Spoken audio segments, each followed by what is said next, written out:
వచ్చి ఇలా అంటదా, అన్న క్షమింపుమన్నా మెగదల్లుడు గారికి నేనెవరో అన్నను చేయమన్నా నిన్ను మాండినప్పుడు రాజపాడి కాదన్నా సుకీర్తివై మనంకదన్న మహాత్ములు పోవు త్రోవమన్న సహోదరి కదన్నా నిన్ను శరణంకు వెళ్ళదని అన్నా శాంతించు.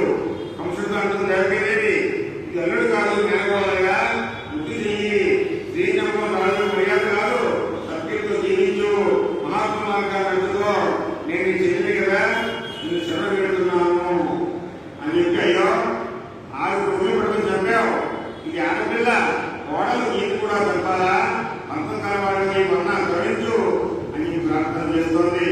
పుత్రుడు నీ భక్తులకు శత్రువై ఉన్నావు కాబట్టి చంపలను, కానీ నేను పుత్రులకు దోసుకోలేదు, అందుచేత పుత్రీదానం చెయ్యి, పుణ్యం పొందు, ఇది ఆడపిల్ల సంపొద్దు, నీ భార్య పడుతుందావిడ అని బయట చక్కగా సవరించుకుంటూ పరమరిస్తూ భ్రాంతిపడి కూతురు నష్టం చేసుకుని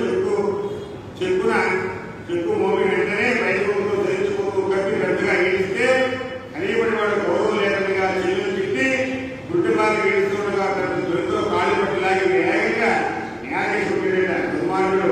కానీ భార్య న్యాయ అలయంగా పైకి ఎగిరింది.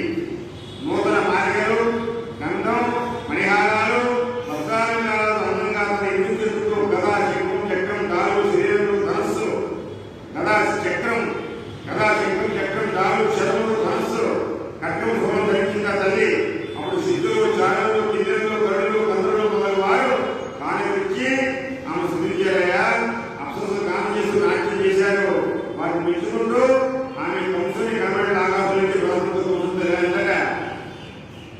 దూరమే వరుసగా త్యాగం చెప్పావు కంస, అందరితో ఆగగా రాళ్ళని తీసుకుంటే వచ్చి ఇలాంటి పరాక్రమం దుర్మార్గుడా, నాతో చెప్పించి నిన్ను చంపే వీరుడు వీరుడు పెరుగుతున్నాడు, జాగ్రత్త సమాని చెప్పి మహనీయ గుణాలని భూమిపై ఆ దేవి జిల్లంతా గౌరవించినట్టు ఎన్నో పేదలతో ఎన్నో క్షేత్రాలు తెలుసుకోవాలి. అమ్మ దుర్గమ్మ ఆ తల్లి యోగవారి అనుభవ మాటలు